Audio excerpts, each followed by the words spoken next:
firman-Mu membersihkan kami, menjadikan kami menjadi pribadi yang hebat, pribadi yang benar-benar menyenangkan hati Tuhan. Dalam nama Yesus kami berdoa mengucap syukur puji Tuhan. Amin.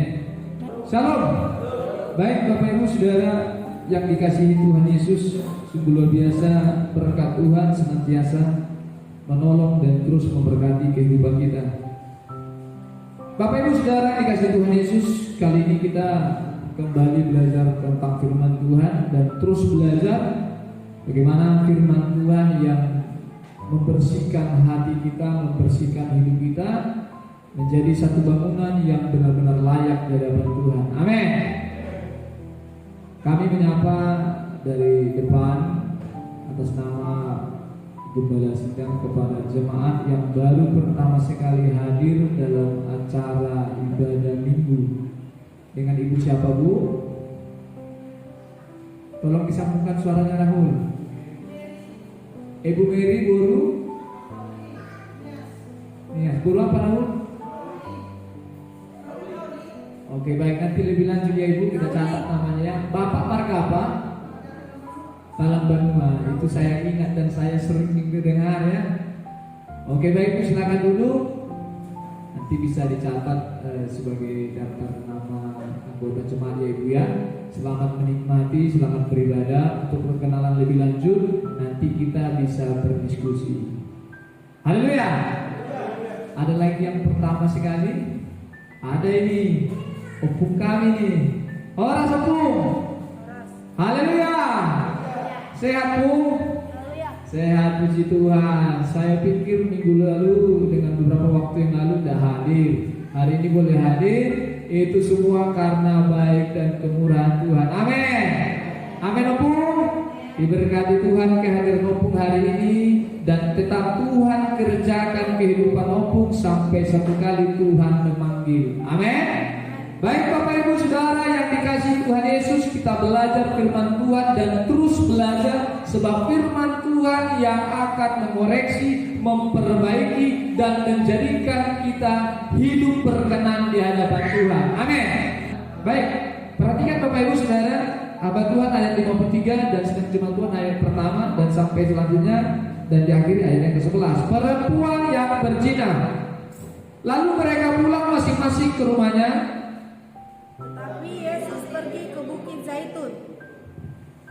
Pagi-pagi benar ia berada lagi di bait Allah dan seluruh rakyat datang kepadanya. Ia duduk dan mengajar mereka. Maka ahli-ahli Taurat dan orang-orang Farisi membawa kepadanya seorang perempuan yang kau dapat berbuat zina. Mereka menempatkan perempuan itu di tengah-tengah. Lalu berkata kepada Yesus, Rabi, perempuan ini tertangkap basah ketika ia sedang berbuat zina. Musa dalam hukum Taurat memerintahkan kita untuk melempari perempuan-perempuan yang demikian. Apakah pendapatmu tentang hal itu? Mereka mengatakan hal itu untuk mencobai dia, supaya mereka memperoleh sesuatu untuk menyalahkannya. Tetapi Yesus membungkuk lalu menulis dengan jarinya di tanah. Dan ketika mereka terus-menerus bertanya kepadanya, ia pun bangkit berdiri lalu berkata kepada mereka, barang siapa di antara kamu tidak berdosa, hendaklah ia yang pertama melemparkan batu kepada perempuan itu. Lalu ia membungkuk pula dan menulis di tanah. Tetapi setelah mereka mendengar perkataan itu, pergilah mereka seorang demi seorang, mulai dari yang tertua. Akhirnya tinggallah Yesus seorang diri dengan perempuan itu yang tetap di tempatnya. Lalu Yesus bangkit berdiri dan berkata kepadanya, hai perempuan, di manakah mereka? Tidak adakah seorang yang menghukum engkau? Jawabnya, tidak ada Tuhan. Lalu kata Yesus, aku pun tidak menghukum engkau. Pergilah dan jangan berbuat dosa lagi mulai dari sekarang. Haleluya. Bapak Ibu Saudara yang dikasihi Tuhan Yesus, dalam cerita di pasal 8 ini menceritakan tentang seorang perempuan yang kedapatan berzina, yang kedapatan berbuat dosa. Dan ketika perempuan ini kedapatan berbuat Yahudi menurut hukum Musa. Lalu kemudian ahli Taurat dan orang Farisi menangkap ini perempuan yang kedapatan berzina, kemudian didatangkannya kepada Tuhan Yesus, atau diperhadapkannya perempuan yang kedapatan berzina ini kepada Yesus. Lalu orang Farisi berkata demikian, "Rabi, ini orang sudah kedapatan berbuat zina. Apa yang harus kita kerjakan?" Saudara Bapak Ibu yang dikasihi Tuhan Yesus, seorang Farisi dan ahli Taurat mencoba untuk menjebak Yesus dalam situasi ini, saudara. Pada waktu itu menurut hukum Taurat, ketika ada seseorang kedapatan berbuat zina, seharusnya dihukum mati dan dilempari dengan batu. Nah, kebiasaan orang Farisi dan ahli Taurat adalah ingin menjebak Yesus, ingin mempersalahkan Yesus di dalam situasi yang sangat-sangat genting. Ini visi misi mereka, saudara. Kedapatan melakukan perzinahan, ditangkap dan kemudian diperhadapkan dengan Yesus dengan satu tujuan, bagaimana Yesus mengambil keputusan dalam situasi yang sangat gesit, yang sangat genting. Sebab apa, saudara? Orang-orang Farisi dan ahli-ahli Taurat sangat-sangat betul mengetahui bahwa ketika ada seorang perempuan yang kedapatan berzina, maka seharusnya dilempari dengan batu dan dihukum mati. Ini hukum yang berlaku pada saat itu, saudara. Paham ya? Haleluya. Tetapi orang Farisi dan ahli-ahli Taurat tidak mau menghakimi di luar pandangan Yesus. Orang Farisi berkeinginan menjebak Yesus dalam situasi ini.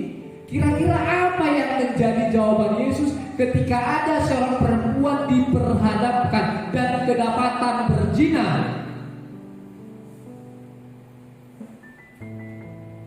Saudara, Bapak Ibu yang dikasihi Tuhan Yesus,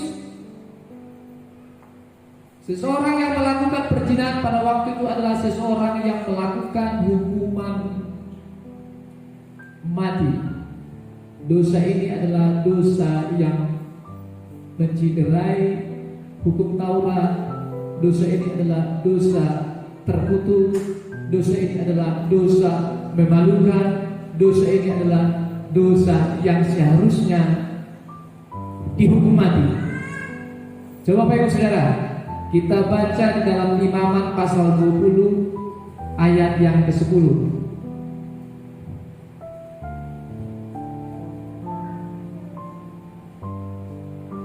Imamat adalah di Perjanjian Lama. Perjanjian Lama, Imamat pasal yang ke-20. Ini adalah tulisan Musa. Di sana ada perintah dan larangan bahkan tentang hukuman orang-orang yang melakukan perzinahan. Imamat pasal 20. Ya, terus ayat yang ke-10 Ibu Gembala. Imamat 20 ayat yang ke-10 firman Tuhan. Bila seorang laki-laki berzina dengan istri orang lain, yakni berzina dengan istri sesamanya manusia, pastilah keduanya dihukum mati.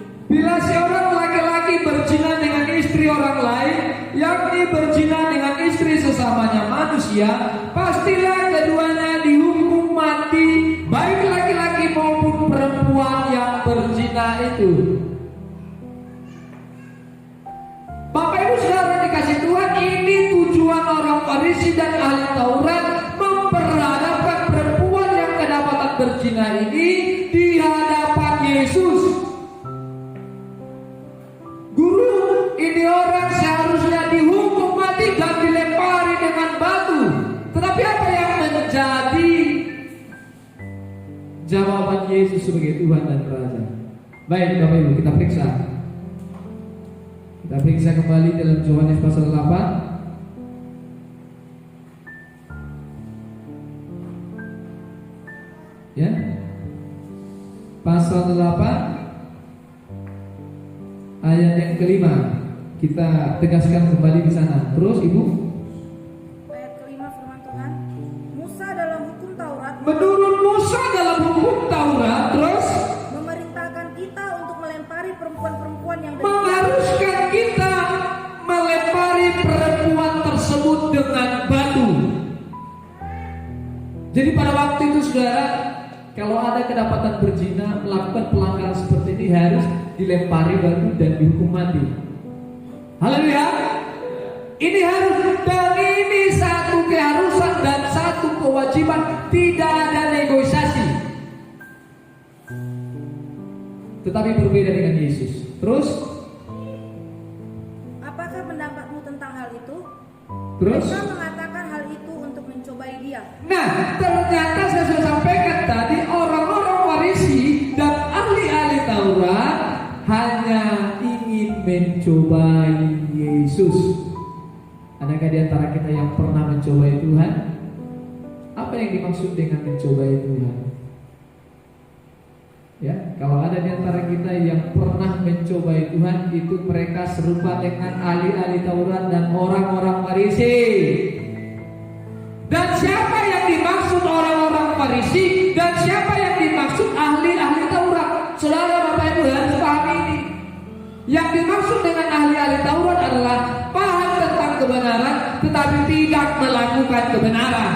Malu, cerdas, memahami Alkitab, memahami firman Tuhan tetapi tidak melakukannya. Inilah orang yang disebut ahli-ahli Taurat.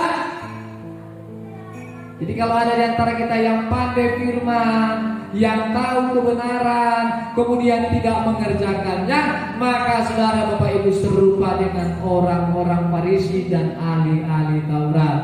Tidak ada yang seperti itu di sini. Amin. Haleluya. Jadi kalau kita mampu berkata-kata kebenaran, mampu melakukan firman, nah ini luar biasa. Mereka tidak akan pernah berstatus sebagai orang Farisi atau ahli-ahli Taurat. Ya, terus selanjutnya, supaya mereka memperoleh sesuatu untuk menyalahkannya. ya, terus Tetapi Yesus membungkuk lalu menulis dengan jarinya di ayat tangannya. ke-7, terus Dan ketika mereka terus-menerus bertanya kepadanya, dan orang Farisi ini selalu dan terus mendesak Yesus, terus ia pun bangkit berdiri lalu berkata dan kepadanya, Yesus bangkit berdiri berkata demikian, terus barang siapa di antara kamu tidak berdosa, Yesus mengatakan kepada orang-orang Farisi dan ahli Taurat, barang siapa di antara kamu tidak berdosa, terus hendaklah ia yang pertama. hendaklah ia yang pertama melemparkan batu kepada perempuan itu. Yesus kembali memberikan statement yang keras. Kalau kau menginginkan perempuan ini dihukum mati, dilempari dengan batu sesuai dengan hukum Musa, saya bertanya kepada kamu sekalian, siapapun di antara kamu yang tidak pernah berdosa, silakan untuk pertama sekali melemparnya. Luar biasa. Ada di antara kita sini yang tidak pernah berdosa? Ada enggak? Ada enggak? Yesus tahu bahwa ahli-ahli Taurat dan orang Farisi ingin mencobai Yesus. Kemudian Yesus memberikan pernyataan, jikalau ada di antara kalian tidak pernah berbuat dosa, silakan itu wanita dilempar dengan batu. Luar biasa. Ternyata manusia pada prinsipnya suka menghakimi. Anak salah menang, itu yang pedang tomo padulia Allah. Anak salah istrinya dan toho kebertanyaon. Pada prinsipnya manusia suka menjatuhkan. Pada prinsipnya manusia suka menghakimi. Ini yang menjadi pesan Yesus kepada kita hari ini. Haleluya. Tetangganya sakit-sakitan tak kunjung sembuh. Bapak Ibu Saudara sebagai tetangga, tadari rakyai margarida, tidak boleh. Amin. Anaknya juga sebino todo sehat matanya minum di hancur usahanya, bah itu dah ikut hancur dah. Yesus dia beribadah. Ini tidak boleh keluar dari orang-orang percaya. Kata kutuk-kutuk seperti ini, kata-kata kutuk seperti ini tidak boleh keluar dari mulut orang percaya. Amin. Kok mau menghakimi? Yesus katakan, jika ada di antara kamu yang tidak pernah berbuat dosa, yuk pertama sekali lempar itu orang. Haleluya. Haleluya. Jadi orang pamalu-maluan sebenarnya salah suaminya ibu, lalu disampaikan percumanya kau beribadah melayani. Hati-hati, tidak boleh. Ini orang-orang Farisi yang demikian. Percumanya kau pandai Alkitab Bapak, tetapi kau tak bijaksana sebagai bapak rumah tangga. Setiap hari kita ibadah justru kita tidak mendapatkan apa-apa. Itu juga kata-kata yang menghakimi. Terus apa yang menjadi tanggapan orang-orang Farisi dan tanggapan ahli-ahli Taurat ketika Yesus mempertanyakan siapakah di antara kamu yang tidak berdosa? Lanjut. Lalu ia membungkuk pula dan menulis di tanah. Terus Tetapi setelah mereka mendengar perkataan itu, pergilah mereka seorang demi seorang, mulai dari yang tertua, akhirnya tinggallah Yesus seorang diri dengan perempuan itu yang tetap. Haleluya. Haleluya. Tetapi setelah mereka mendengarkan perkataan Yesus, adakah di antara kamu yang tidak pernah melakukan pelanggaran dosa? Maka mereka yang pertama sekali melempar ini perempuan dengan batu. Dengan mendengarkan pernyataan itu, maka orang tersebut pergi satu persatu dari yang muda sampai yang tua, dan ternyata sudah ada pelanggaran. Ini manusia, termasuk saya dan saudara. Haleluya. Jadi jangan pernah menghakimi siapapun, termasuk dirimu. Tidak boleh. Tidak ada hak atas penilaian siapapun tentang siapapun yang harus kita hakimi. Tidak ada hak. Kalau dia melakukan pelanggaran sebagai anak Tuhan dan orang percaya, tegur, sampaikan firman. Amin. Anggap seolah lo isi. Kalau tidak mau silakan. Kalau ada istri kita yang tidak sesuai dengan firman, tegur dan sampaikan dengan kata-kata baik. Anggap seolah lo isi. Terus lakukan firman, bukan dihakimi. Amin. Haleluya. Ini manusia pada prinsipnya suka menghakimi Pak semua orang. Bahkan kami suami istri kadang-kala kalau sudah sedikit cekcok seperti itu. Percuma udah bilang kok baju tipe nama orang ngacitian. Ini menghakimi. Ya, kalau bahasa percuma itu udah bahaya. Itu merusak mood, merusak emosi, merusak situasi saudara. Ayah lagi percuma ya kepala. Masa masih mau marah? Ini belajar bagaimana situasi ini dipergunakan oleh iblis untuk merusak suasana. Dan hari ini kita belajar untuk tidak menghakimi orang yang berdosa. Amin. Benci kepada dosanya, tetapi sayang kepada manusianya. Haleluya. Terus. Lalu Yesus bangkit berdiri dan berkata kepadanya, "Hai perempuan, di manakah mereka? Tidak adakah seorang yang menghukum engkau?" Ya, terus ini pernyataan Yesus yang luar biasa, dan hendaknya kita sebagai anak-anak Tuhan, seperti apa yang disampaikan Yesus, hendaklah itu juga menjadi kata-kata kita, menjadi prinsip kita, menjadi kepercayaan diri kita untuk meneladani sikap Yesus. Terus ayat yang ke-11. Jawabnya, "Tidak ada Tuhan." Lalu kata Yesus, "Aku pun tidak menghukum engkau." Bapak Ibu Saudara yang dikasih Tuhan, ini perempuan yang kedapatan berzina seharusnya dihukum mati dan dilempari dengan batu. Tetapi Yesus berbeda. Yesus memberikan kesempatan kepada perempuan yang berzina ini, "Pergilah, aku pun tidak menghukum engkau." Haleluya. Haleluya. Haleluya. Ada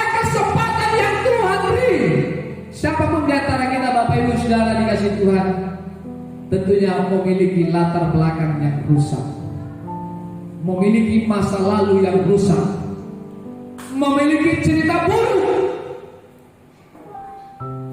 Jika engkau pernah mengalami masa-masa itu, hari ini Yesus memberi kesempatan engkau tidak dihukum. Amin.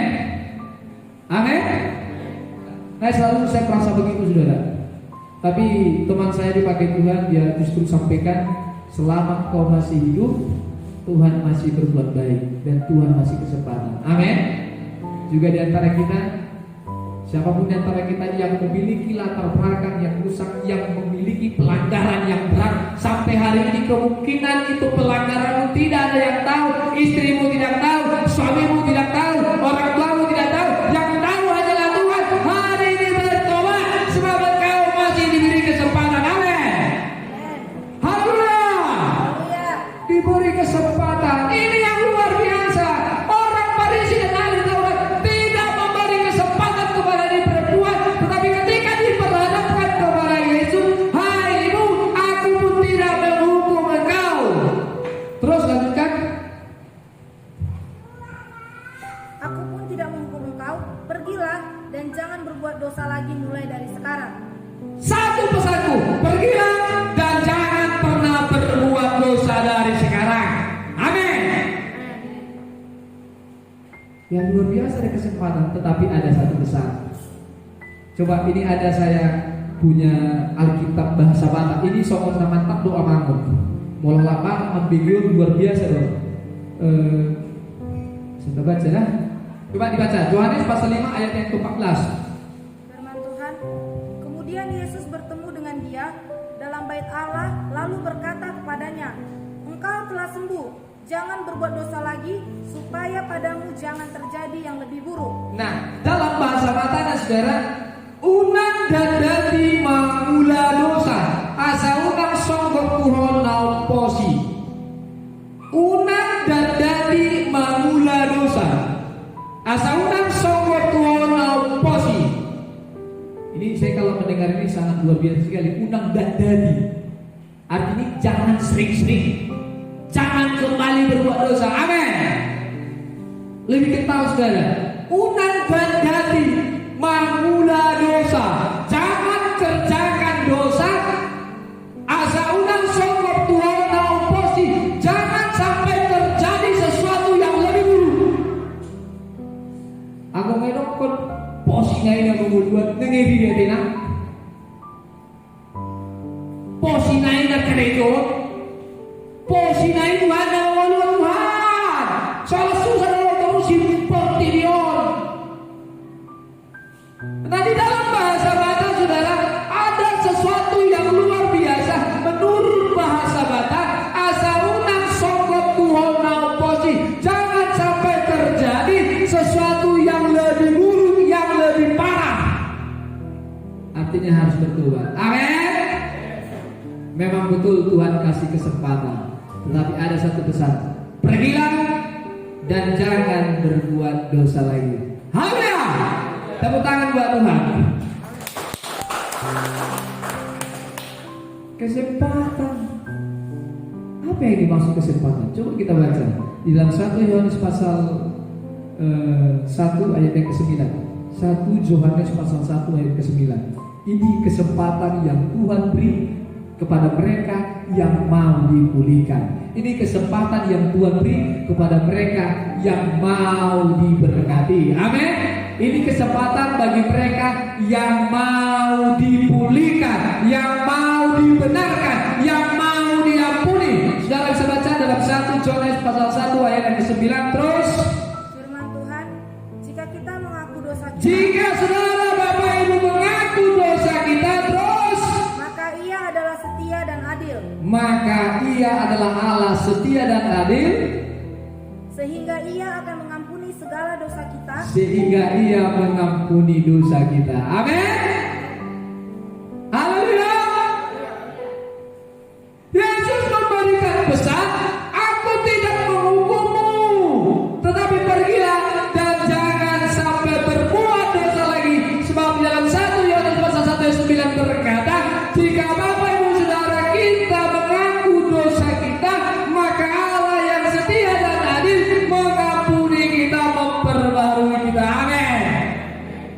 Jadi jangan berpikir jika ada dosa lama sepertinya Tuhan tidak mengampuni, itu pemahaman yang salah. Haleluya. Saya percaya sekali Bapak Ibu punya dosa, bahkan istri dan anak siapapun tidak ada yang tahu, hanya Tuhan yang tahu.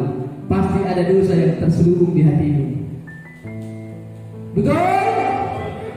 Ada dosa yang terus menerus kita sembunyikan. Kita menganggap bahwa dosa ini tidak diampuni Tuhan. Kita menganggap bahwa dosa ini dosa yang sangat besar. Hai Bapak Ibu Saudara yang dikasihi Tuhan, akui maka Tuhan akan mengampunimu. Amin. Haleluya. Ya kalau nggak diakui ya memang luar biasa, Tuhan itu maha tahu. Di lubang pipet pun saudara melakukan dosa, Tuhan tetap tahu. Di bawah lubang tanah pun saudara, di terowongan pun, di ruangan tertutup sekalipun, Tuhan tahu Bapak Ibu sedang melakukan dosa. Tetapi Yesus memberikan kesempatan, pergi dan jangan pernah berbuat dosa lagi. Jangan terus-terus berbuat dosa, sebab jika kau melakukan itu maka akan terjadi yang lebih buruk lagi. Artinya Tuhan kasih kesempatan untuk kita bertobat dan untuk kita dipulihkan. Amin. Ya tu siopung dong, sa do hatak kon siopung. Pasti hatak siopung undang beda dari memula dosa. Pasti kan empung, jangan terus-menerus melakukan dosa. Kalau kemarin sudah melakukan dosa itu, lepaskan dan tinggalkan. Amin. Lepaskan dan tinggalkan. Berikan Tuhan memulihkanmu. Dalam 1 Yohanes pasal 1 ayat 9, jika Bapak Ibu Saudara dikasih Tuhan mengaku dosa, maka Allah yang luar biasa mengampuni kita. Amin. Kita baca ayat yang terakhir. Ini sepertinya nggak ada bonus ini ya. Ayat yang terakhir saja ini. Yesaya pasal 55 ayat yang ke-7.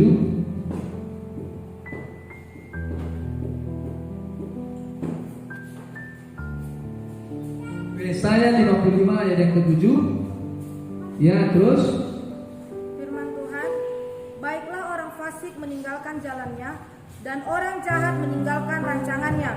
Baiklah ia kembali kepada Tuhan, maka Dia akan mengasihaninya, dan kepada Allah kita, sebab Ia memberi pengampunan dengan limpahnya. Coba baik yang pertama diulang. Yesaya pasal 55 ayat yang ke-7. Terus Baiklah orang fasik meninggalkan jalannya. Baiklah orang yang melakukan pelanggaran, yang melakukan penyimpangan dosa, meninggalkan jalannya dan bertobat. Amin. Kalau hari ini kau masih rokok, tinggalkan. Amin. Kalau kau masih lakukan itu, ingat, unang dadati mangulu itu dosa. Ya, jika kau hari ini sudah mendengarkan berita firman, kerjakan. Kalau kau keraskan hatimu, maka terjadi sesuatu yang lebih buruk. Haleluya. Amin. Jangan suka menghakimi, tetapi sukalah memberi teguran yang baik. Luar biasa saudara. Cerita firman kali ini bercerita tentang seseorang yang seharusnya dihukum mati. Dan Bapak Ibu juga seharusnya dihukum mati. Tetapi karena anugerah yang besar dari Tuhan Yesus Kristus memberikan kesempatan kepada kita untuk terus berjuang. Sebab Tuhan katakan bagi mereka yang mengakui dosanya, maka Allah siap untuk mengampuni dan memulihkan kehidupan kita. Amin. Haleluya. Jangan terlalu perhatikan seperti apa situasimu. Yang perlu kau perhatikan bagaimana Tuhan memberkatimu, bagaimana Tuhan memakai di dalam semua situasi. Kalau saja saudara Bapak Ibu kita memikirkan situasi ini dengan cara kita berpikir, kapanpun kita tidak akan pernah selesai. Tapi yang perlu dan yang pasti adalah fokus kepada firman, lakukan firman. Sebab firman Tuhan berkata, siapa yang mengasihi aku, maka menuruti segala perintahku. Amin. Tanda-tanda orang dipenuhi dengan Roh Kudus adalah melakukan firman Tuhan. Tanda-tanda orang dipenuhi Roh Kudus adalah siap dan terus melayani Tuhan dalam pekerjaan Tuhan. Amin. Tanda-tanda orang dipenuhi dipenuhi dengan Roh Kudus adalah mengakui kesalahan. Amin. Tanda-tanda orang dipenuhi Roh Kudus adalah mendapatkan kesempatan untuk berbuat yang lebih baik dan bertobat, menerima keselamatan yang Tuhan sudah sediakan.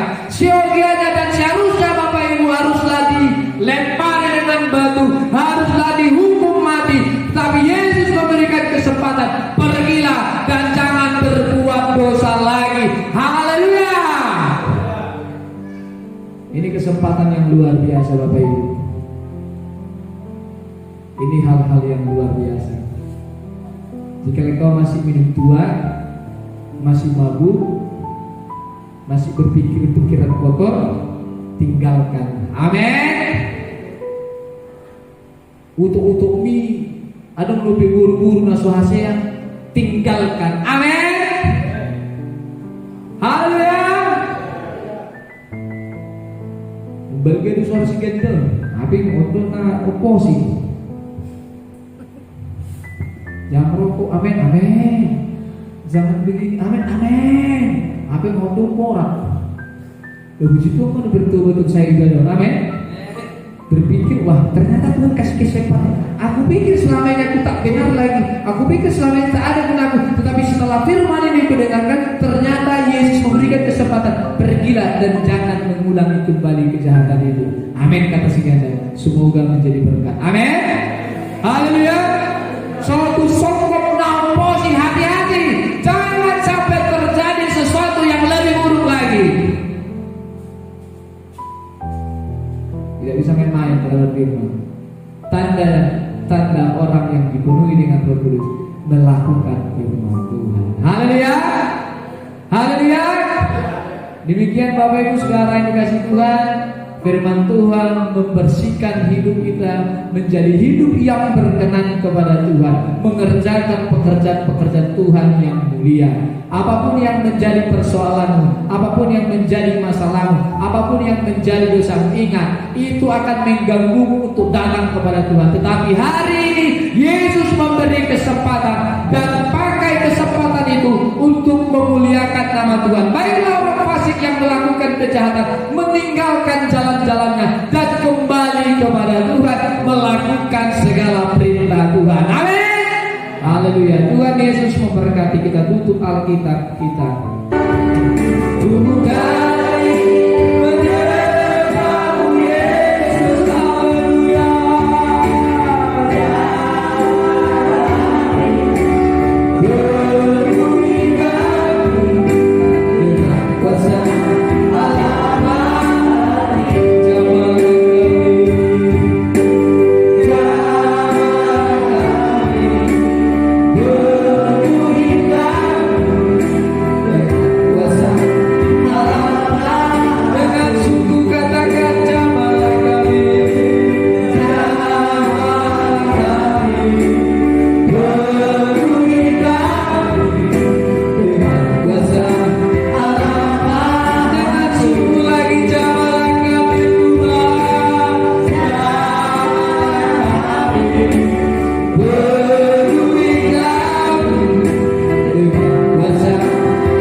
kita angkat tangan kita, pulanglah dengan membawa damai sejahtera anugerah yang daripada Bapa Tuhan Yesus Kristus serta persekutuan Roh Kudus menyertai kehidupan kita hari ini, besok sampai selama-lamanya, sampai Tuhan Yesus datang kali kedua menjemput gerejanya yang kudus.